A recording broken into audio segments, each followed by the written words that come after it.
Greetings, welcome to Hexed Encountered. My name is Joe. In this video, we will be taking a look at the operational gameplay in the Second World War at Sea series, specifically in the game South Pacific. This is the newest release in that series. It is a big game, and it covers the basically the fighting around Guadalcanal in 1942. As you can see here, this is the playbook, and we will be playing this operational scenario 1, Operation Watchtower, which is the very first thing, early August of 42. This is leading up to the landing. Actually, the landing at Guadalcanal is part of this scenario. And so you can have a kind of a general idea of the way things are laid out here for setting up an operational scenario. And then within operational scenarios, when you have two forces make contact, then you would go to the tactical board. And depending on where that contact is, this game actually comes with a tactical board that details Iron Bottom Sound here near Guadalcanal. And then we also have just the kind of generic Second World War at Sea tactical board that you can use pretty much anywhere else. So in this shot, you can actually see the Japanese base at Rabaul over here. The American forces are kind of in this direction down here. So here you see the layout of the forces. So it starts here and it goes through these columns, and this is the Japanese up to here, and then we have the Allied forces here, and continued on the next page. So here in the Axis forces, you can see it tells you what's at Rabaul, what's at Tulagi, what's at Leh, and then you have some naval forces. So this is air forces, and then you have naval forces. There are separate displays for air bases that are land bases, and then also carriers. So each side has a land base airfield card, and each side has an aircraft carrier card, and I'll show those here in a moment. And on those, you put all your aircraft markers. So at Rabaul, for example, you're going to have 3 A6M2s, that's the 0, 6 G4M1s, 3 A6M3s, 2 D3A1s, and 1. This actually gets removed. There's an update on the website, kind of an errata sheet that says remove this one, so that H6K4 is not there. And at Tulagi, you do have the H6K4, and then the seaplane version of the 0, and so on. Leh has these. Then you get into the task forces. So I have Task Force 3. I spread them out a little bit because I wanted to, and I'll show you the task force cards as well, because all you put out on the map is a task force counter with a number on it. And typically, if you're playing two-player, they would actually be hidden and just say task force on it. So this is kind of the hidden side where you don't know what it is, and then the other side has the number on it. I'm playing solitaire, so it does not matter, and it tells you the coordinate that you put it on. So this isn't really a hex map, it's more of like a checkerboard. And so Y13 is right here where the base at Rabaul is, and you can see it's got an airfield marker and a port marker. And obviously that was a big base for Japan during the Second World War. So for the Japanese, I have a Task Force 1, which is their 3rd fleet, and that's the remnants of the air fleet. This is after the Battle of the Coral Sea, so the Japanese and the Americans both got a little beat up in that battle. So I have Task Force 1, 3, and 9 for the Japanese. The Americans have 8 task forces of various composition. Any group of ships that's together is considered a task force in the game. You can see them on the map, but the way the game system gets around that is by mapping out your moves ahead of time. Now for the solitaire rules, which I got off of the Second World War, well, I got it off the Avalanche Press website, you can see you roll for things such as fleet speed, submarine speed for the enemy. I'm going to have the Japanese run by this, and I'm going to run the Allies. So you have your fleet speed, subspeed, directions, and then missions for the various aircraft, because we have obviously land-based aircraft and carrier aircraft. The Japanese carrier aircraft, by and large, are part of Task Force 1, which is currently not in the theater. It would be up in that corner above us at Truck is where they will make their appearance. And you kind of roll for that. Once the Americans reach the Guadalcanal area in here, that activates the die roll to see when the 3rd Fleet shows up at Truck and the Third Fleet is listed here, and you can see it's got 4 carriers, well, three carriers and a seaplane carrier. So you've got Shokaku, Zuikaku, and Ryuho. And so you have those 3, obviously, plus the Chitose, and then a bunch of battleships. And a bunch of destroyers as well. This is a big fleet. This game has a lot of counters. I think it said something like 500 or 600 counters. There were 5 counter sheets, I think it was. It's all punched out now, and there's a whole mess of counters for this game. And setup is kind of a bear. It took me a while to get it all done, but it is done and ready to play. So here's the list. So it tells you that you have 2 task force at Rabaul. This one and this one. So this is the New Guinea convoy, which is carrying troops for Buna, which is here. Okay, so they're basically going to go through, or go from Rabaul to Buna to try and land some troops. And then at the same time, the Americans, unknown to the Japanese, have some transports of their own that are carrying the Marine Corps, the Marine units, to attack both Tulagi and Henderson Field, or Guadalcanal, really. And just Henderson Field is the air base. So, having said all that, for the Allies, they've got aircraft at Espiritu Santo, Fate, Noumea, Plains de Gaillac, Port Moresby, and Townsville. And I'm sure I'm butchering some of these names, and I apologize ahead of time. So then they have task forces, and I mentioned there were 8 of them. Task Force 62.1 is our transports, 23 transports carrying Marines.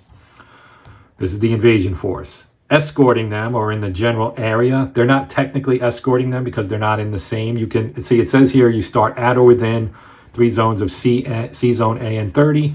No 2 task forces may begin in the same zone. They may combine later. When you combine them, they become like an escort, basically. Although these are going to get escort missions, and I'll talk about missions here in a little bit. But Task Force 62A, it's got 3 heavy cruisers, 1 American, 2 Australian, plus another Australian light cruiser, and then some destroyers. 62.3 has 3 heavy cruisers, all American, and then 4 destroyers.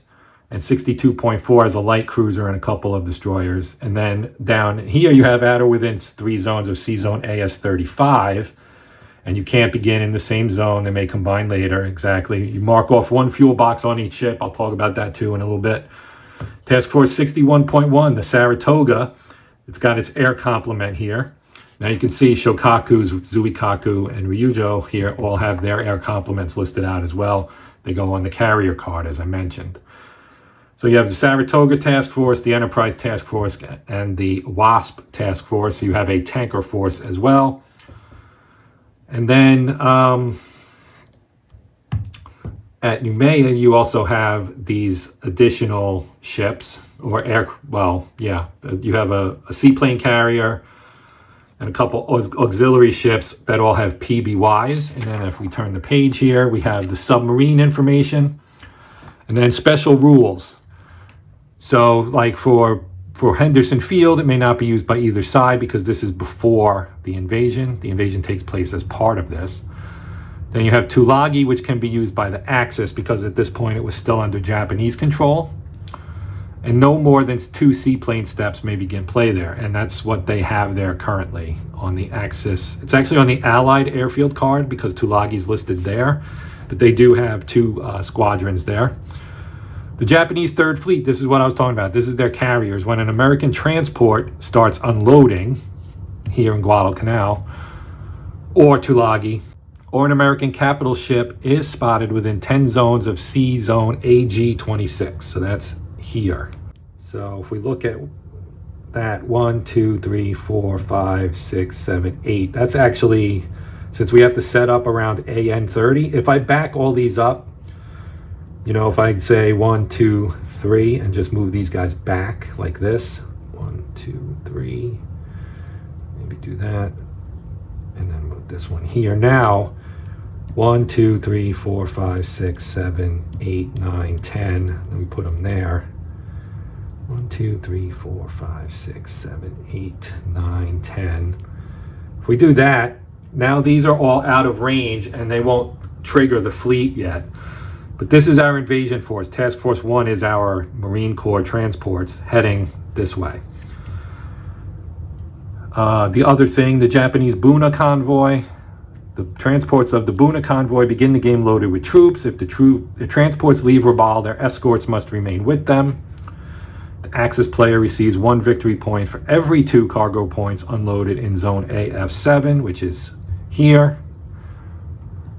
The Axis player may cancel the Buna convoy before it leaves port. The transports may not leave Rabaul during the course of play, but the escorts are available to be assigned to other missions. Marine landing, all Allied transports begin play loaded with troops.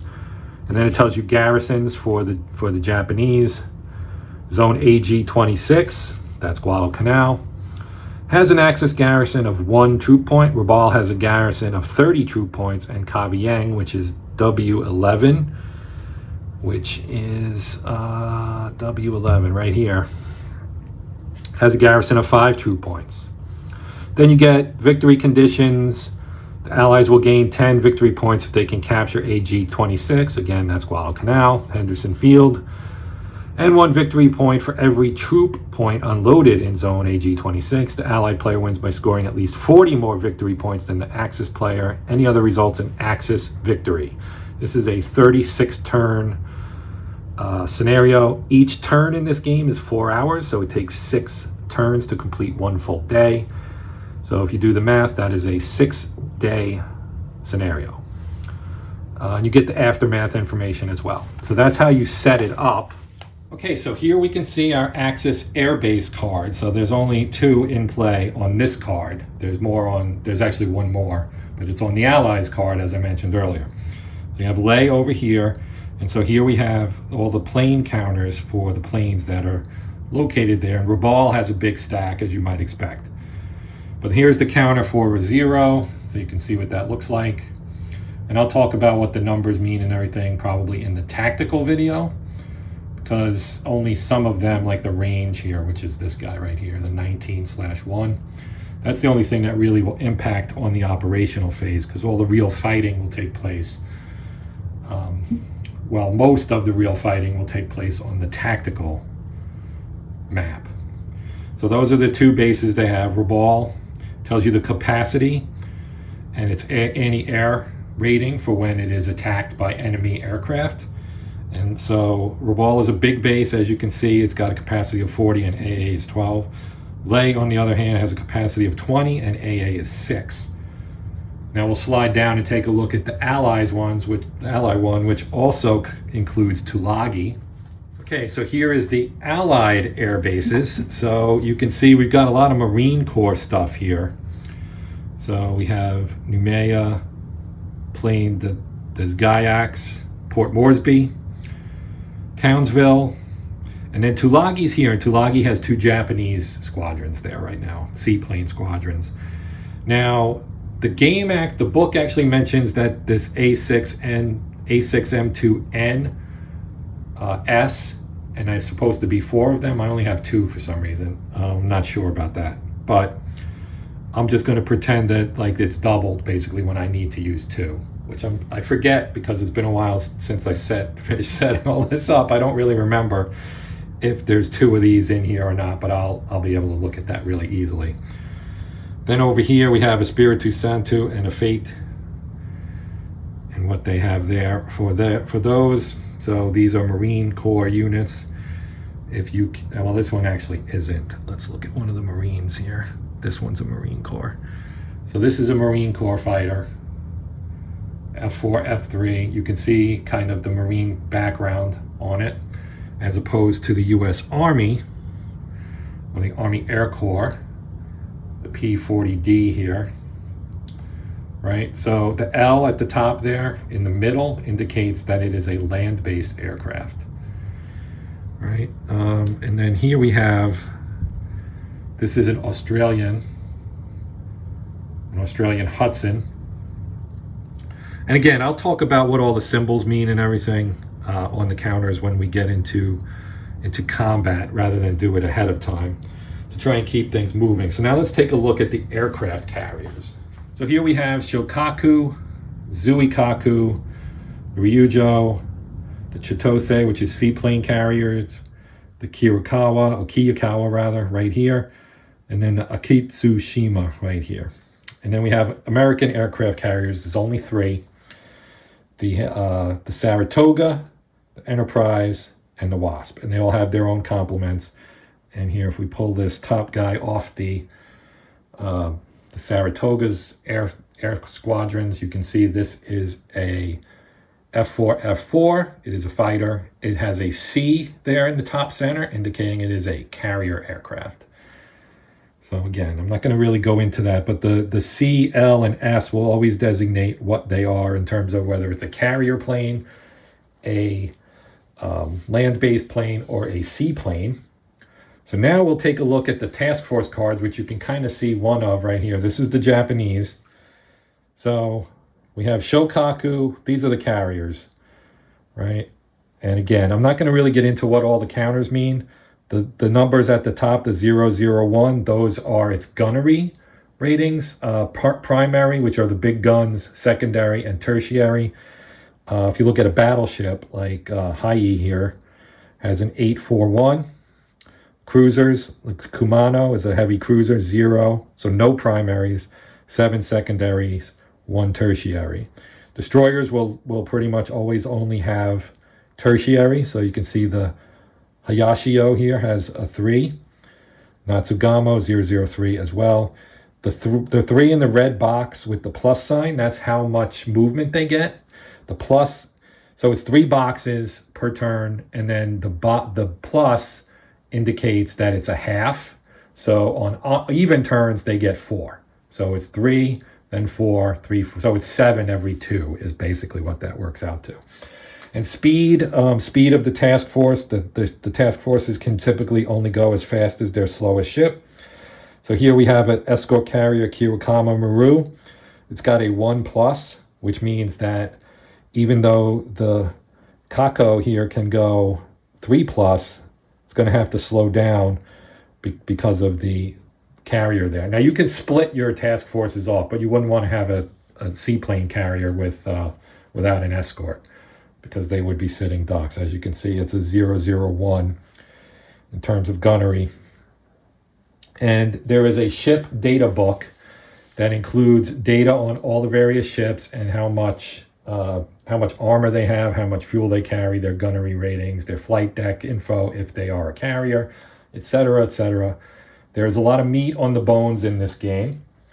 So let's take a quick look at the American Task Force card, and then we'll move on to actual gameplay. So here on the right, you can see this is the American Task Force card. As I mentioned, there are 8 of them that have ships in them. The flights here are for your aircraft when they're out, because they're not necessarily identified to the opponent, and you don't actually have to have them out on the operational map. We can see the bottom of the map here. This is Australia. So we have, here's our transports. They are Task Force 1. And then the ones around them are 2, 3, and 4. So these are their escorts. As you can see, we've got the cruiser Chicago heading up this one with a couple of Australian cruisers alongside. Then, so we have basically two cruiser heavy ones, and then this is kind of a small one. And then Task Force 4, 5, 6, 7, and 8 are 5, 6, and 7 are the carriers. So you have Saratoga, Enterprise, and Wasp. Then we have destroyer groups with them. There are also some ships underneath here. Like we have the Salt Lake City and the San Francisco alongside the Wasp. The Saratoga has USS New Orleans and USS Minneapolis. The Enterprise has a battleship with them. The battleship North Carolina, USS North Carolina, BB-55. They have, you can see a battleship obviously has a lot more gunnery ability than any other ship in general. So that is a look at the task force cards and the airfield and aircraft carrier cards. All right, so we are ready to play. So I've zoomed in kind of into the corner of the operational map here. As you can see, South Pacific operational map. You can see right here, weather track, right? Here's our legend, right? It tells you the Axis major and minor airfields and the ports, etc. for allies in the Axis, and then seaplane bases, etc., etc. This right here is our weather counter. As you can see, it says weather. That's the first thing we do, is check the weather. Now, according to the scenario book, we start on cloudy. Okay, and the way this works, every game will have a set of game-specific rules. You know, you have the series rules for the Second World War at Sea, the entire series, and then specific things from each game that make it a little different. In this case, our weather, it says the Allied player rolls 1 die at the start of each turn. The weather will improve on a result of 1 or 2 and worsens on a result of 6. So worse would obviously be going in this direction to rain, squall, storm, etc. And clear is improving. I'm going to roll 1 die. And we get a 1, which means it improves and it goes to clear. So that's it. That's the first step.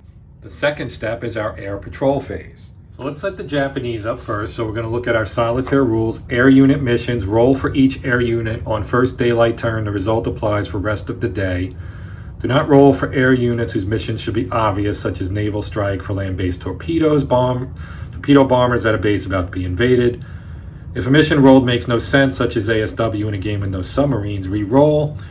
Units which receive land strike or naval strike missions for the day stay in the ready box until a target becomes available. Then they fly as many strike missions that day as possible. Players may override the tables to assign any units a transfer mission on any turn, subject to scenario special rules. So here's our table. So I'm going to start with lay because it's a little easier. So lay is over here. Okay. Now they have, and I won't show the card for this because it's really going to be really repetitive.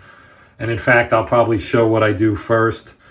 So here's our stack for lay. We've got 1, 2, 3, 4 fighters. Okay, 4 fighters and 4 bombers. Okay, so those are level bombers. Okay, so we'll talk about fighters first. So here's our sheet again. So 1 to 9 will be a cap. 10 to 16 escort, 17 to 20 sweep. So I got my 20-sided die that you'll need for this. This game does not come with any dice. And the game, as a 2-player game, doesn't use 20-sided dice either. So, all right, so we're going to roll our 20-sided die here. We got a 16, which is escort. Okay, so we got 1 for escort. I'm just going to move it up there. Then we got a 4, which is a cap, so I'm going to put cap above that. So we're going to start cap, then escort, then sweep. That's how we're going to do this. A 9 is also cap, so we have 2 on cap. Another 9, another cap. Whoops. So we have 3 on cap. And I'm going to put it on the cap box here.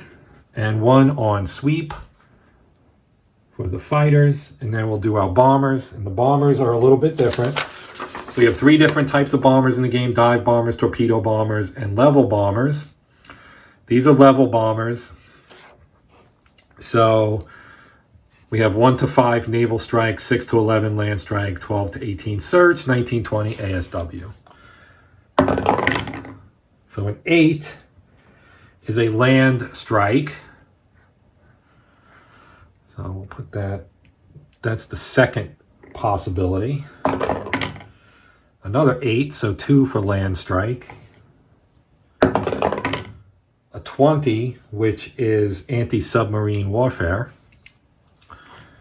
And a 6. So we have 3 for land strike and 1 for ASW. So I'm going to put this on the ASW. And I'll put the other 3 out to the left there because those are on land strike. So now we would repeat the same process for Raval. Actually, I won't show that. I'll show you the card after everything has been rolled. Okay, so here are our final results for the Japanese. So this is lay that I rolled and laid out. And you can see we have CAP, search, and anti-submarine warfare boxes. They're ready boxes. And then these guys would be the ones that are set out for strike, which I'm going to put in the ready box. So they're ready for a strike. Then we have over here at Rabaul, we have naval strike and land strike. So there were two different types of strikes I rolled here. We've got several, I think 3 on CAP. Some are AZ A6 M3s, and it's 4. Two A6 M2s, 2 A6 M3s. We have 2 dive bombers here. They are on search. And then we have some bombers on ASW, and this guy is on a fighter sweep. So that is the roll for the Japanese aircraft for turn 1. And now we'll look at our own aircraft and figure out what missions we want to put them on. Okay, so here's our allied airfields. So we'll start at a Fate right at the top, I guess, basically. Let me slide these guys down from Spiritu Santo a little bit. I'm just going to move them over here so they're not in the way. They have F4, F3s. They have 3 of them. I'm just going to put them all on CAP. Real simple. Now, as far as the Spiritu Santo, they've got a P40. We'll put him on CAP. They've got a Hudson. We'll put him on search. Actually, we'll put both Hudsons on search. We'll put our B-17s on search. Actually, no. Let's put let's do that. Let's put them on search, and let's put our PBYs on anti-sub. Okay, then on Noumea here, we'll just do CAP because it's mostly fighters. Here we have bombers again. So we have a B-26. Let me move some of these guys out of the way. I'm going to end up knocking piles over. So we have 2 B-26s. They will do searches, and we'll put these Hudsons on anti-sub warfare. Now, the Japanese don't actually have submarines in this scenario, so this is kind of dumb, but I'm doing it anyway for an example. Now, Port Moresby, we've got a lot, and Port Moresby's actually in an area that's going to see some activity. So let's put our fighters up on CAP. We have 4 P-39s and a P-40F, 2 of those. And we have some Thunderhawks here. So we're going to put those on CAP.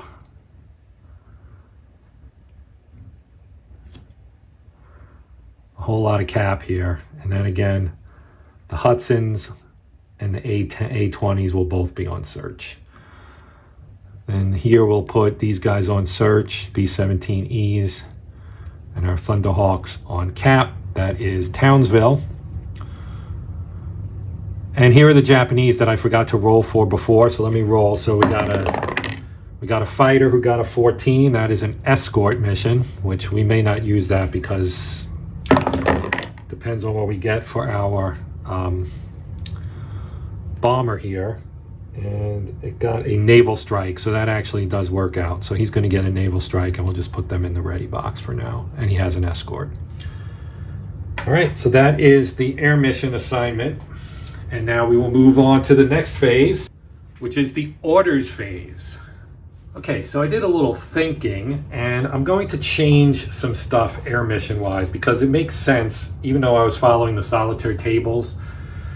We have Tulagi here, right, which is a seaplane base. That's what the little circle here is. Circle with the plane in it. That's a seaplane base, right? And Henderson Field and Tulagi are basically in the same box. They're both in AG-26. Because this is obviously a small area. You got Iron Bottom Sound running through there, etc., etc. Anyway, the mission that I rolled for Tulagi was basically like a naval strike, which kind of makes sense. But at the same time, it would make more sense to have the, these are our 2 planes that are there. We've got this guy right here, and we've got our fighter. So I'm thinking it may make more sense to actually have our fighter assigned to CAP and have our bomber assigned to search. Now, as far as the allies go, what I'm going to do with our air forces here at Espiritu Santo is I've got 2 B-17s here and 2 Hudsons as well. They're going to bomb Tulagi because why not? Because that'll also give me an opportunity, sorry about that, give me an opportunity to show you guys what it looks like when we do a strike. So I'm going to put those guys on that. So now we'll go on to naval orders. Let me reset the shot a little bit so that we can get all of our task forces in the shot here. Okay, so I kind of screwed up, and I'm sure people have noticed already, those of you who've played this series before.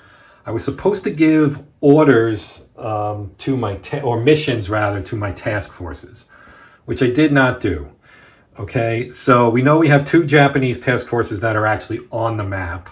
Now, we know that number 1, or 3 rather, doesn't really have a mission per se. Okay, 9 on the other hand does. Their mission is to get to Buna and land. So they're going to have a transport mission. And they do have some ships that are in there. They have a light cruiser and a couple of destroyers, as well as 2 destroyer escorts. So this is a destroyer escort. It's one of the small counters. So they have 2 of these guys. Okay. So we know Task Force 9, which is the second one here, is going to have a mission of transport, and they're going to try to get to Buna. Okay, so that is their goal. Now, the solitaire system, you roll for full speed, half speed, 1 zone or no movement, and then you also roll direction, and you go desired, left and right of desired, left and away, right and away, and directly away from desired. Okay, so because you're supposed to plot your mission. So this is the player log sheet, and this is what we would plot our missions on. So I'm going to write out, we've got 1, 2, 3, 4, 5, 6, 7, 8, just enough. All my task forces here. So I know 1 is transport with a goal of AG-26. That's the Guadalcanal Tulagi landing force. Okay, then so that's this guy right here. Then we have 2, 3, and 4. They're basically the escorts. Then we have our carrier guys down here. 5, 6, and 7 are the carriers, and the 8's the oiler. All right, so all of those will have their own individual missions, and I'll write them out on here, and I'll show you what you're supposed to do in terms of plotting.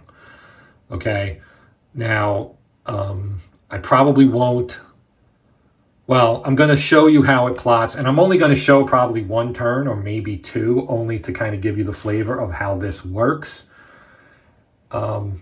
Because this will take an incredibly long time to actually play out and try to explain what I'm doing step by step. There is, like I said, a lot going on in this game. This is not a really, particularly a small scenario, though it's not one of the bigger ones either.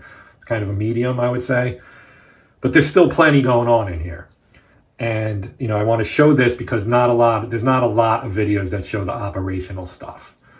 There are some, but not a lot. So I'm going to show this, and then I'm going to go and I'll show you the tactical stuff in a separate video. But for now, that's what we're going to do. So we're going to have 3 get an escort mission to go along with Task Force 9. So they're going to basically stick together and go this way towards Buna. And then eventually number 1 will get, and again, we probably won't see this in this video because I'm only going to do a turn most likely. For length reasons, as you can see, this is getting long already, and we haven't really even done all that much. Once the Americans get within, you know, this general vicinity here, that could release the 3rd Fleet up there, which is Task Force 1, and has the carriers and everything, and then they'll start to get an intercept mission. So that's another of the types of missions. So the mission types, as I mentioned, are bombardment, right? So you would have a shore bombardment for you know, ships that are going to basically, which I may do that for one of these guys in here. Have 1B escorts, 1 or 2 escorts, or maybe 1 escort and 2 shore bombardments. And then obviously Task Force 1 has a transport mission.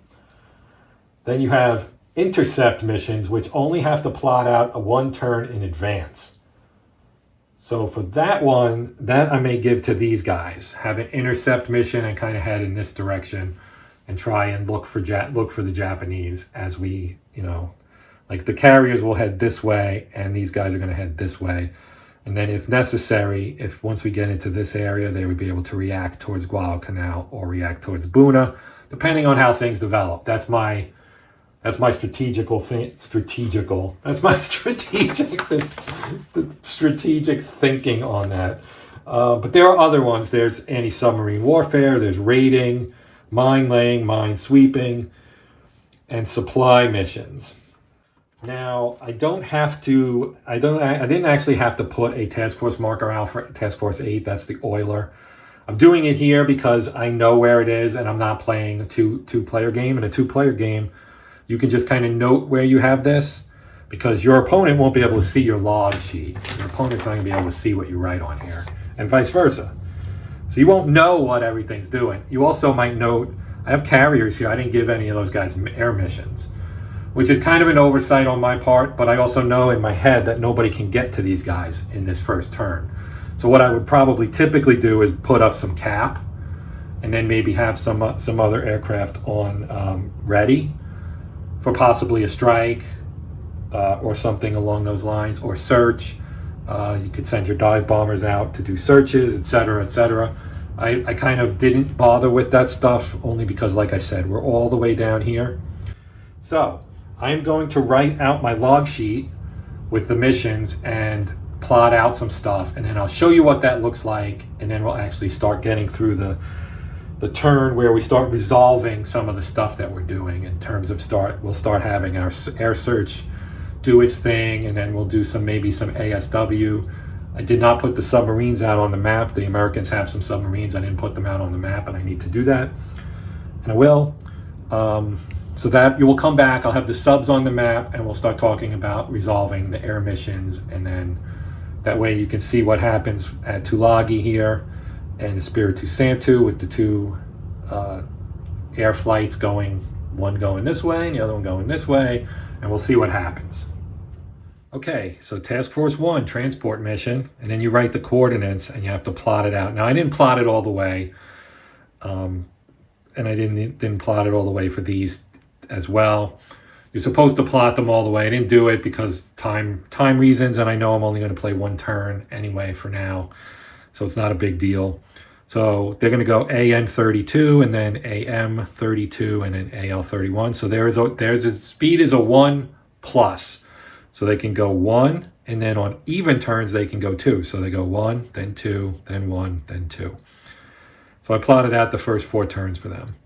And then these guys, I gave these two, they're the bigger cruiser task forces. They're going to get shore bombardment, but they're going to be basically shadowing this guy. And this one actually will end up in the same hex box with the transport at the end of turn 1. The escort is going to be adjacent, so 1 hex or box over. Then we've got our intercepts for our 3 carrier task forces. They're all going to move 3 because that's their speed. 3 per turn, and the supply one I'm not moving. You track fuel, and I didn't really show you the ship data log, or our ship data book rather. So here are our Japanese capital ships, okay? So if we put this down so you can see better. Okay, so these are battleships, obviously. So Congo, it's got 8 primary guns, 4 secondary guns, 1 tertiary gun. No torpedoes. There's its speed. 3 AA hit points, or 3 AA basically. Then we've got our hull hit points here and our fuel. And as you move, you would mark off one of the fuel. So ideally, you probably photocopy this so that you can do this. If I were doing it, I'd probably grab a laptop or a tablet, make a spreadsheet, and just kind of fill all this in so I could just reuse it.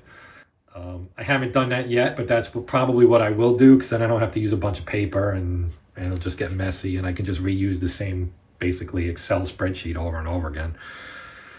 Aircraft carriers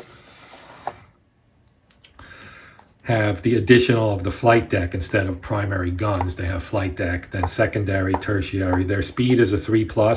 Shokaku and Zuikaku both have a 3+. So again, that would be 3 on odd turns, 4 on even turns. There's their AA batteries, their hull, and their fuel. So as I said, every time you would mark that off, and as I brought this up largely because of our auxiliary ships, such as our oilers. This is one of the oilers. And as you can see, it's got a 1+ speed. Now we would need to roll for the Japanese. So we go back to our solitaire tables again. And here's our fleet speed. Okay, so we know we're only really dealing with one task force, essentially. It's really two, but these guys are I'm gonna keep them together because one is an escort, so it's going to stay with the transports. And again, the transports are kind of slow. So that is a 1+ speed, and the actually Task Force 3 also is a 1+ speed because it has a seaplane carrier with it. And I forgot to roll for the seaplane carriers aircraft as well.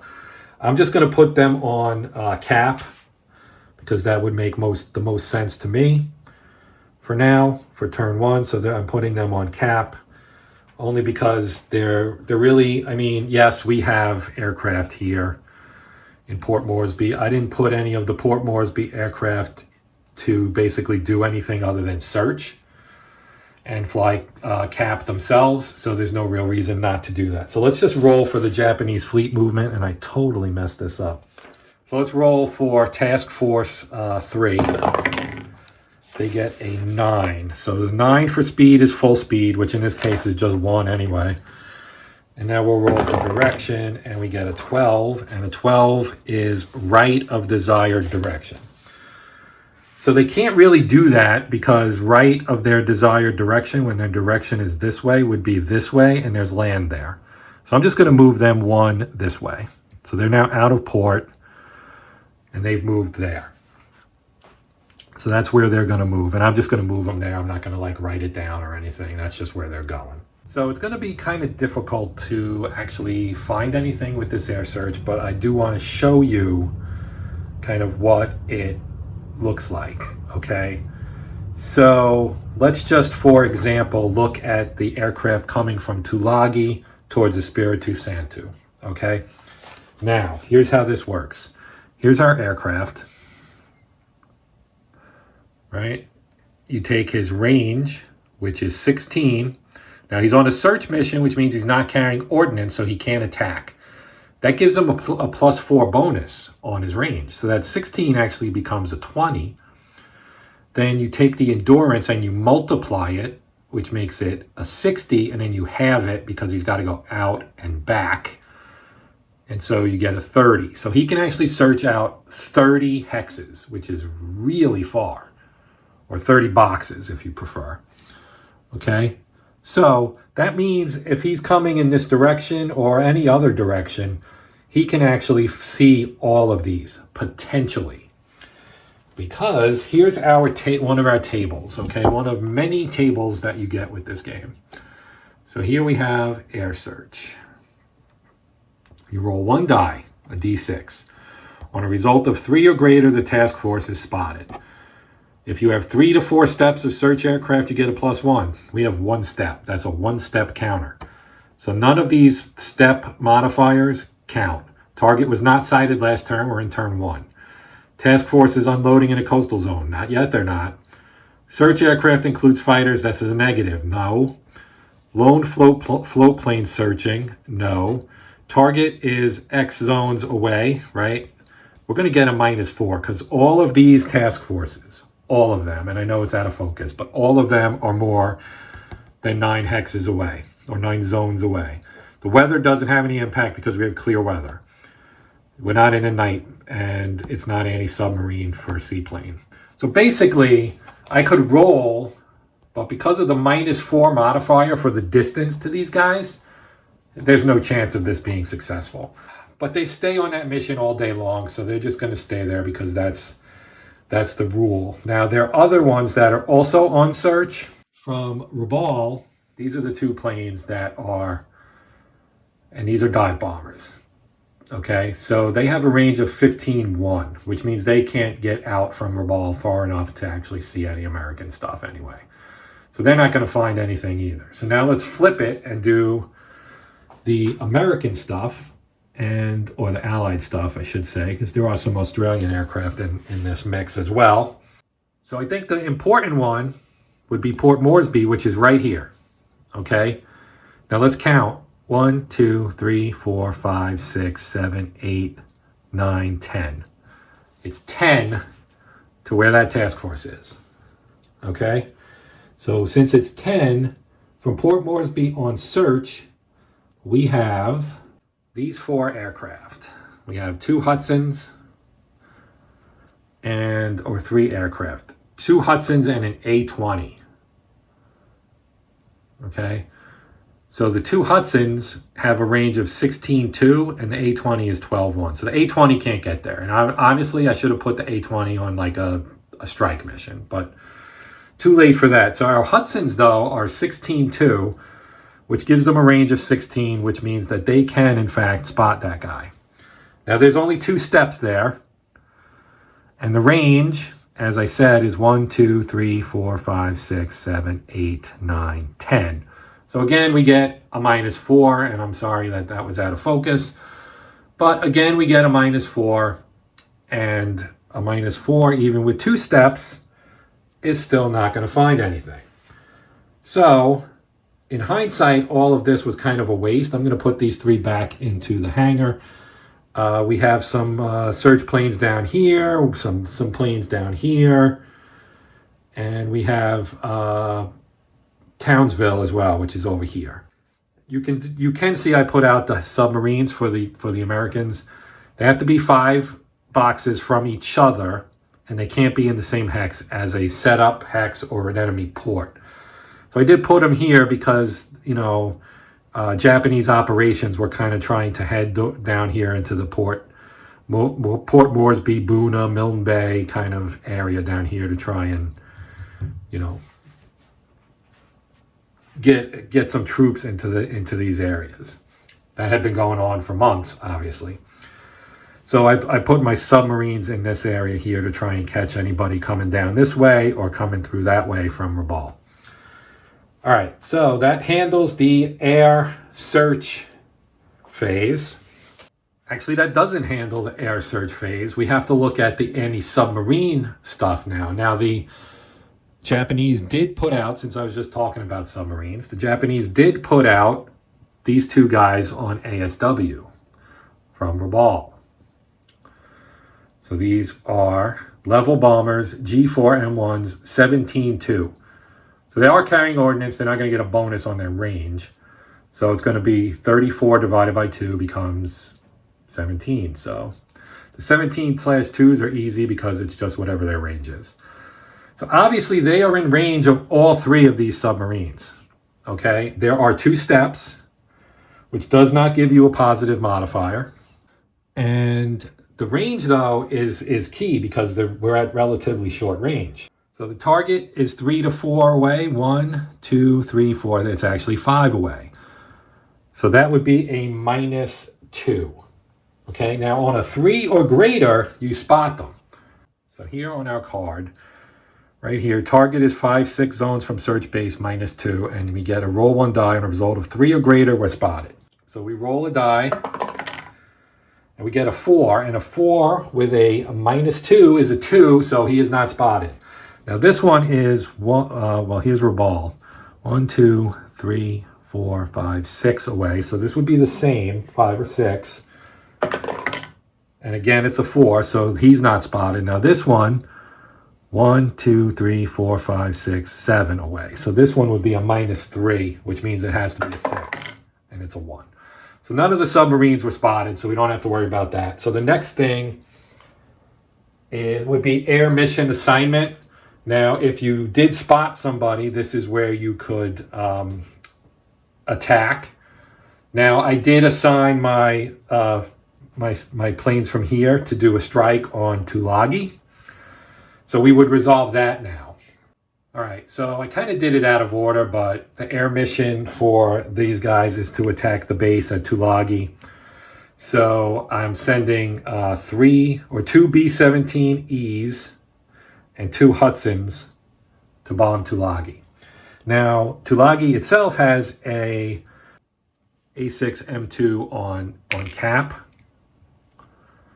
So they get a chance to intercept. So let me just put these here for the moment. All right, so here on our charts, cap interception of flight. Roll 1 die on a result of 3 or greater, the flight is intercepted. Okay, so we'll do that first. And we get a 6. So the flight is intercepted. Now, there was no adjustments because we're over the base. So there is no adjustment there. Now, air-to-air combat. So roll 1 die per air-to-air factor. So the air-to-air factor for this particular plane is 3. It's the red circled number there in the upper right corner. Cap fighter attacking 1 level above rated altitude. So it has an S altitude. I think this S should be in the middle and the L should be over there because I think it's low, medium, high altitude. So that looks like a misprint to me. So maybe that's what had me confused because I was looking for seaplanes and this says S. And the L there would be land. So I think this S should go there and that should go there, maybe. I could be wrong, and I'm sure someone will correct me if I am, but I'm going to assume this is low altitude and it's a seaplane. Now it's attacking bombers, and the B-17s are high. So cap fighter attacking 1 level above rated altitude is -1. It's actually 2 levels above the rated altitude, so I don't think it can attack the B-17s, but it can attack the Hudsons, which are also low altitude. Yes, they are low. So, but the B-17, I don't know if you can see, but there's an H there in that corner. So they're high altitude. So this fighter can't get up there to take on those guys. The target is a fragile aircraft, no. So we have to roll 3 dice. So we'll roll 3 dice. No hits. So that means they did not succeed in attacking the fighter, the bombers rather. So now we go to the bombing phase. And we roll 1 die per land attack factor on a result of 6 or greater. Hit is achieved. A circled land attack factor gets a +1.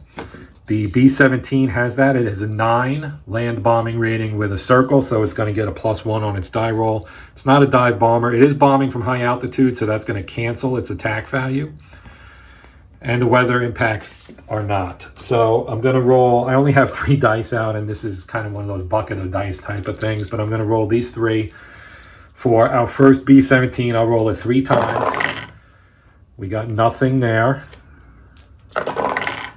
We got 1 hit. And 1 more for this first bomber. So we got 2 hits with the first bomber.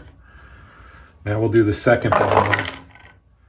Nothing for the first roll. That's 3 hits and 1 roll to go. Nothing there. All right. Now we'll roll for the 2 Hudsons. They each have a land attack value of 1. And nothing. So we got 4 hits. I forgot to do air-to-air combat for the B-17s, but they're at high altitude, so that probably wouldn't work anyway. The Hudsons, however, do have a 1. So we'll just roll it. And they didn't hit anyway. You needed a 6. So that would end that. And as I said, they did get 4 hits. Okay, so the 4 hits to Tulagi would actually remove 1 step of aircraft from the available to basically being in the salvage box. So I don't actually have that, but I'm just going to put it out on the card aside from there. And the airbase capacity is reduced by 1. So their airbase capacity was 12. Now it's 11.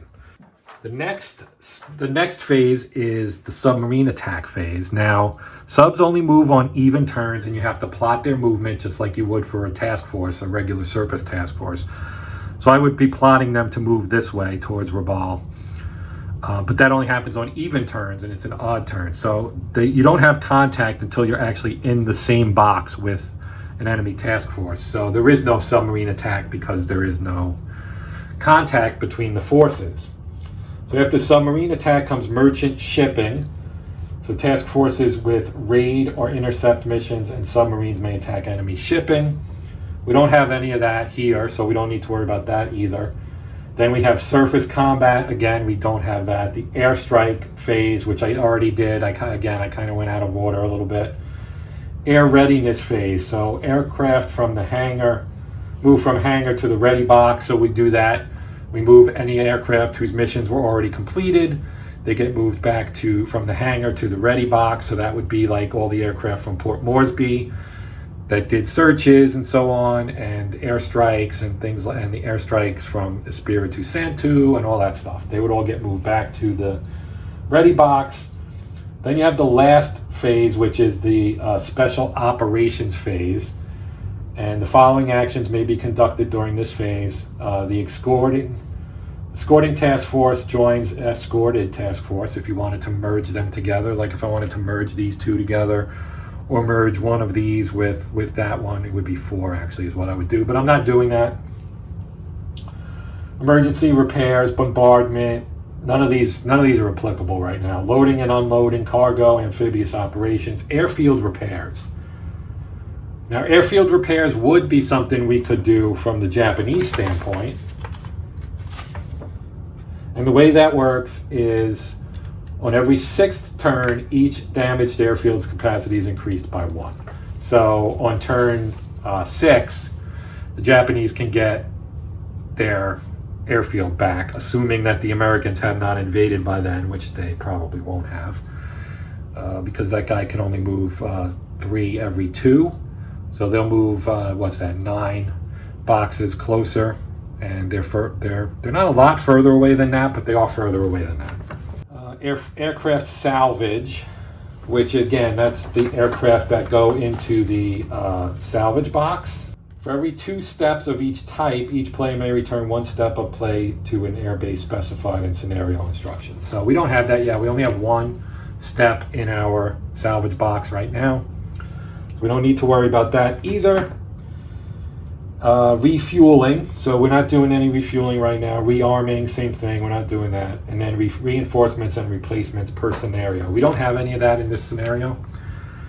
So that, I know I didn't really get into a whole lot of everything that can happen in an operational scenario, but short of actually doing this and playing it out over, multiple hours of video to show you all the way through all the successive turns to get to all the different possible, permutations of things that can happen in an operational scenario. It's really hard to show all that stuff. Just to kind of, for example, if we took our first task force here, so this is the Japanese task force, right? And let's say they're here. And let's say task force 5 is here. Now, they're within range of each other because these are both aircraft carriers, carrier task forces, so they could actually attack each other. The other thing is if, say, this one, if this guy here, which is a surface task force, was, down here in AF-25, and we had a surface task force that got into the same hex with them, then we'd go to the tactical map and we'd fight it out, which we still may do, or I shouldn't say may do, we are going to do. I'm going to play one of the battle scenarios so that you can see the tactical map. Now that's been shown before, probably more often than the operational stuff. The operational stuff, as I said, is a little bit harder to show because there's a lot of things that can go on, but in many terms, a lot of them don't happen. But we'll do I'm going to do a tactical battle scenario probably soon. I'll probably even use the Iron Bottom Sound tactical map because that's something that's unique to this game. And it's kind of cool to look at, and obviously there was a lot of naval battles that were fought in this little strip of water here. It's called Iron Bottom Sound for a reason. It's got a bunch of sunken ships sitting at the bottom there, and that is why a lot of ships on both sides got sunk in those waters during this battle around Guadalcanal. So that is actually going to do it. This has been a long one, so I appreciate you guys sticking with it and watching all the way through if you did. If you skipped ahead to the end, that's fine. You might have missed some stuff. There is a lot in this video, a lot of information, probably more than gameplay examples, aside from showing some of the mechanisms for doing air searches and things like that. We did at least have some air-to-air combat, a naval, or rather a land bombing, because this sea base, this seaplane base right here at Tulagi, it's not a naval base, it's just a seaplane base, so it doesn't have a whole lot there. You're just bombing the seaplane base basically, which had one step of fighters there, so you had a little bit of air combat, etc. You guys already saw that. So that's going to do it. I do appreciate you guys watching as always. I hope that this proves useful to some people in learning how the operational stuff in this game works. Like I said, there is a lot going on. This is a big game with a whole lot going on in it. This is probably maybe the biggest of the Second World War at Sea games in terms of number of counters and all that stuff. At least of the stuff that's still in print. Like Eastern Fleet, Coral Sea, Midway. This one's probably bigger than those, or at least as big as any of those that may be big. I haven't actually seen Eastern Fleet. I don't know how big that game is. But that will do it. I do appreciate you guys watching. Thank you as always. Please feel free to comment. Let me know. Questions, comments, concerns, corrections, all that stuff is always welcome. Please consider liking, sharing, and or subscribing. If you would, to help support my channel, that would be awesome, as I always say. But yeah, that's it. My name's Joe. This has been Hexed Encountered, and until next time, happy gaming.